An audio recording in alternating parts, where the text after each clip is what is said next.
All right.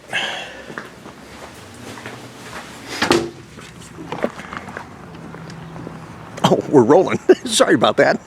Hey guys, how you doing? Welcome back to the channel. Yeah, I'm first in and last out. It's been that way all week. I am exhausted, but I wanted to get online with you guys. Supposed to have a video on Friday, possibly even would have done one on Thursday. We did not. I apologize. Been very busy in the retail world, surprisingly. With no inventory, we're still busy, so thanks so much. Of course, a lot of it was crazy busy on May 26th when the Corvette assembly plant went back to work, and between that day and the following day, almost 100 people contacting. Any update on my order? When's my order coming in? When can I get my 21 in? Boom! No. We're going to try and do a show for you tomorrow on our Sunday Coffee with Conti, talking about 2020, 2021, the virtual bash that the Corvette Museum did an incredible job on. If you were able to participate in that, then you know what I'm talking about, but we're certainly going to try. The schedule has been so tight. Certainly going to try and have a show for you guys tomorrow. I'm trying to prepare that, but today and Saturday, I have another busy retail day, and you can see, if you watch one of our recent videos, those two cars, just because psychologically I wanted to see if anybody was saying, oh, I parked that wrong. Let me move it for you, Rick. No. Freaking still there. Lazy ass. Okay, man, I'm getting real low in inventory, but we're going to get busy again as the plant is moving slow but sure. You've heard that phrase before. I want to apologize. This past week, too, got my phone back. My gosh, this thing is a blessing and a curse. It really is. It's been going down, and you know, in a company format, trying to get anything done in a corporate status is very hard until Ricky hit the panic button and freaked out, and then all of a sudden, I got a phone. But I didn't have a working phone for 2 days. Text messages weren't getting sent. I wasn't receiving stuff, couldn't make a phone call, and a lot of the stuff I do is right here with you guys through the channel and on this phone. And I'm not, you know, I'm not the typical salesman that's going to call you 10 times. Oh, you ready to buy the car? What's going to take care of your business? Blah, blah, blah. Nah, I'm not going to do that. We're going to do a lot of text messages. You know, we're dealing with people in different time zones all over the place. So I respect that. I appreciate that. So I didn't have that for a couple of days. And now the other phone is not in pieces yet. Almost was, but it's thankful to be back and just be able to communicate with you guys. And it's amazing, as I talked about that being a curse. Well, I remember years ago, I could tell you almost every phone number in my contacts. I can't tell you but maybe one now.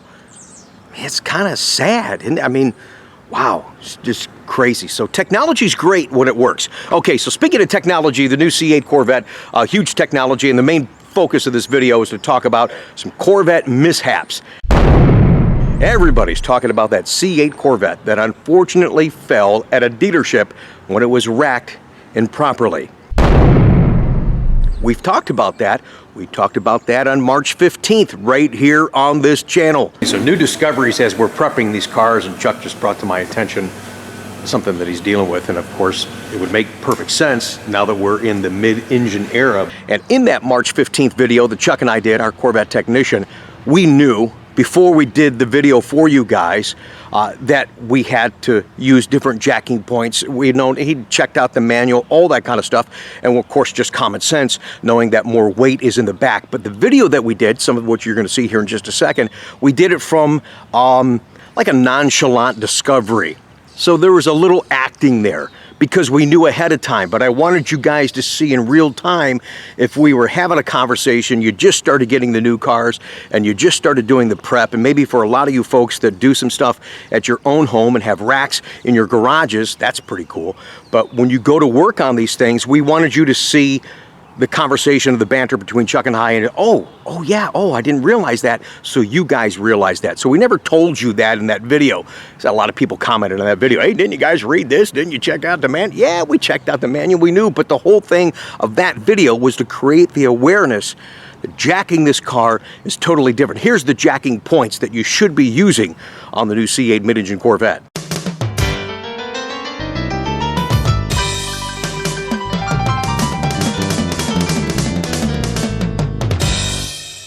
And here's Chuck and I's Academy Award while we're having a conversation discovering that you do have to rack this entirely differently. So new discoveries as we're prepping these cars, and Chuck just brought to my attention something that he's dealing with, and of course it would make perfect sense now that we're in the mid-engine era, but tell the folks what you just had to deal with as far as racking this new car. Well, yeah, now it's got a 60-40 split, and the 60's in the rear, 40 in the front. So if you don't have it racked up far enough, it's going to fall off the back. You don't want that. Welcome to the future of Corvette, guys. Mid-engine, baby. A lot of weight in that butt back there. All right, so underneath, check this out, guys. All right, so that's where the puck goes for the rear arm. And then where's the front one supposed to go, Chuck? Front one's supposed to go in this hole. But he didn't put it in there. That didn't feel comfortable. That's a short span to try to lift this car and balance it. So I moved the front ones further up on the frame. Yeah, because he's putting it on there. He's actually watching the car starting to do this. So, wow.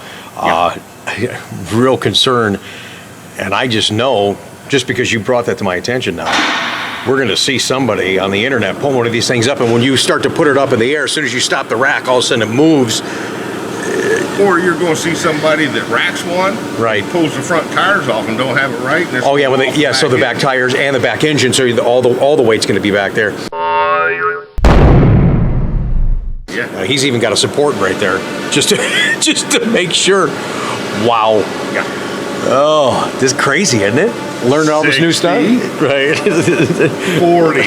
Well, I'm glad you're on top of this, man, because I think we were talking about extending this back arm maybe a little further back from the puck area, because this part back here is still frame. Yeah. So that might be a way to just give a little bit more balance. But man, I didn't even think about that. I mean, of course, that's not my part of the job. I mean, that's why you do what you do. Right. But I mean, it is an interesting fact.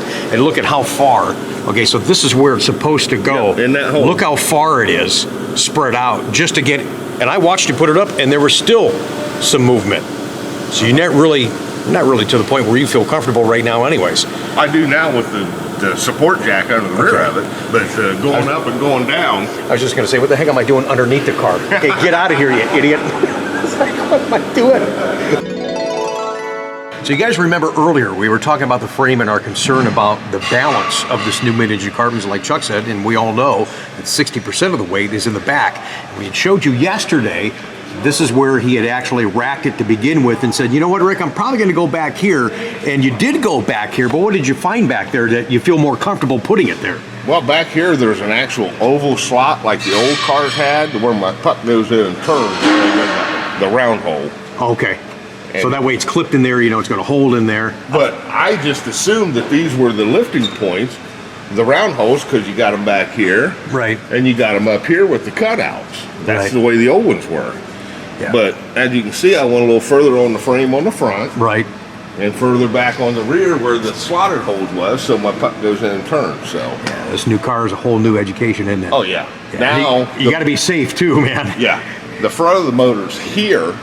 So we're actually, what, a foot back from the center? We're like in the center line of the engine now. Right.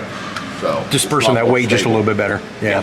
Yeah, I like being out here in the morning with you guys. Sun is coming up right now. But if you look at this picture, what you saw in the thumbnail, you could see, notice that the front, just what Chuck and I were talking about, the front wheels were off. It wasn't racked properly, and all of a sudden that weight back there, the car drops off the rack and those arms went right through the side of the car.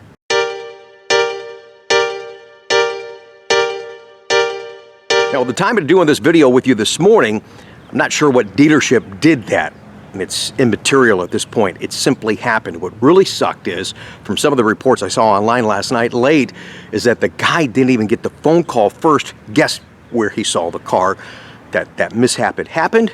Yes, on social media. He called the dealership. I guess one website was reporting, what the freak is my car doing on Instagram? That's my car.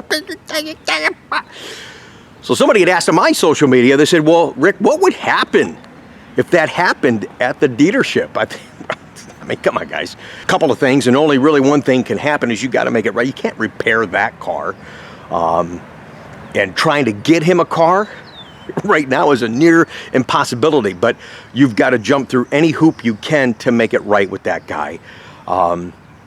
Man, I can't even imagine what they're dealing with right now, and just it's unfortunate for the owner.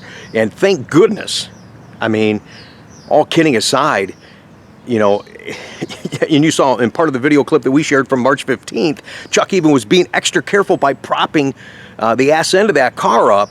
If there was somebody underneath that, game over. Somebody gets hurt seriously, gets killed. So I'm glad none of that happened. So yeah, this at the end of the day, yeah, it's just a car. Get it right for the guy. Get your checkbook out, dealership, and let's get on with life. Oh, okay, let's talk about some more Corvette mishaps. Told you I was the first one here. Service people just coming in right now. They're just coming in, they're like, Rick's here already? Of course I am. Well, this just happened, the Corvette mishaps I'm about to talk about. It's happened to many of you guys out there, but it's happened also to my friend Chris at My Corvette Life YouTube channel and D. Anthony at D's Rides YouTube channel. When you guys go to, and it doesn't matter if you have a removable roof Corvette coupe, sometimes you clean your car, you put the roof back on, maybe you got to use the bathroom. You go back in and you come back out, you had forgotten to latch the roof, and then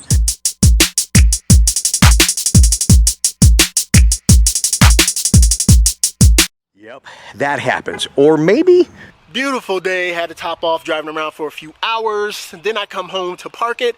Ended up talking to a neighbor as I was putting the top on. yeah, the neighbor interrupts you and you have a conversation, then you go about your day and you forgot that you forgot to... Lo and behold, I forgot that I did not latch the target top in place after I got done talking with the neighbor. And what's amazing to me, and here's a couple other clips.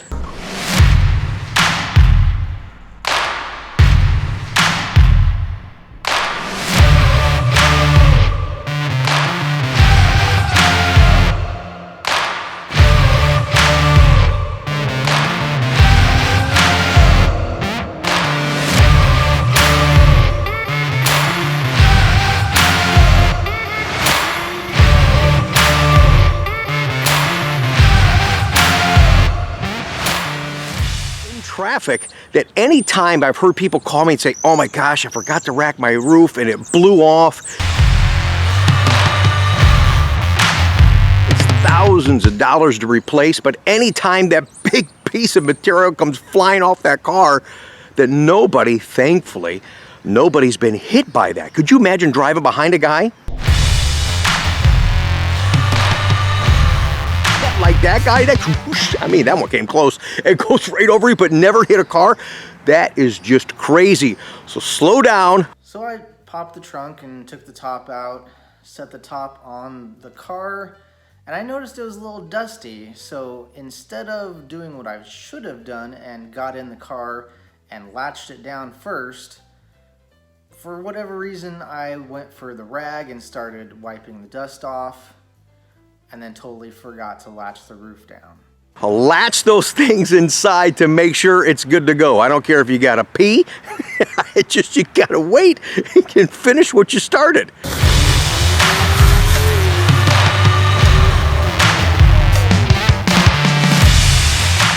Now see, I think it happens more than just to Corvettes. I think that was a Supra going down the track.